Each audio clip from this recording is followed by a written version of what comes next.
तो आपने उनसे कम्युनिकेट करने की कोशिश की, आपने पूछा कि एटलीस्ट मुझे अपनी बिलोंगिंग्स लेने दो, या क्यों निकाल रहे हो, मतलब कुछ आपने बात करने की कोशिश की तो क्या रिस्पॉन्स आया? मैंने सिर्फ एक दफा ही पूछा था। जब उन्होंने मुझे गाड़ी में बिठाया और मेरे से कुछ पूछे बगैर जब गाड़ी में बिठा के तो लेके चले हैं, तब मैंने उनसे पूछा कि सर खैरियत है, सब क्या बात है, सब खैरियत है।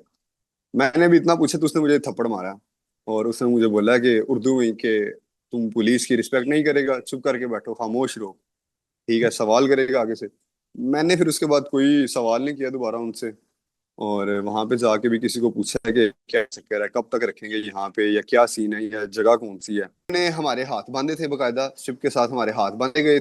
और फिर अगर किसी को थप्पड़ मारा है या तशद्दुद किया है या गाली गलौज किया है, ये तो नॉर्मली ये तो चल ही रहा था। तो हाँ, एक चीज जो थी वो ये थी कि हमें जहाँ पे उन्होंने 7-8 दिन रखा था अपने पास, तो खाना टाइम पे मिल रहा था, 3 टाइम खाना मिल रहा था, पानी मिल रहा था, सारी चीजें साफ सुथरी थी, वॉशरूम था, सारा कुछ था, एसी वगैरह लगे हुए थे। ठीक है ये, लेकिन फिर भी कैद कैद ही होती है, चाहे सोने की भी हो तो। वहाँ पे ऑब्वियसली कुछ कमाया होगा, कुछ बनाया होगा, तो वो उस आपके उन एसेट्स का क्या बना? अगर कोई आपके एक बैंक अकाउंट में पैसे थे, या अगर आपने कुछ वहाँ पे कुछ लेके रखा हुआ था, तो वो आपको वापस मिले या नहीं? वो वापस नहीं मिला, वो बिल्कुल भी वापस नहीं मिला। वहां पे मेरे बैंक अकाउंट में पैसे थे, मैंने कोशिश की उन्हें मेल करने की, उन्हें दोबारा से ट्रांसफर करने की, या कोई ऐसा मुझे तरीका मिल जाए कि जिसकी वजह से मुझे वो मेरे पैसे वापस मिल सकें, तो ऐसा कुछ भी नहीं हुआ। क्योंकि जो भी काम था उसके लिए एमएनएस आईडी चाहिए होती है, तो एमएनएस आईडी उन्होंने उसी वक्त एक्सपायर कर दी हुई थी, उसी वक्त उन्होंने वीजा कैंसिल कर दिया हुआ था कि जो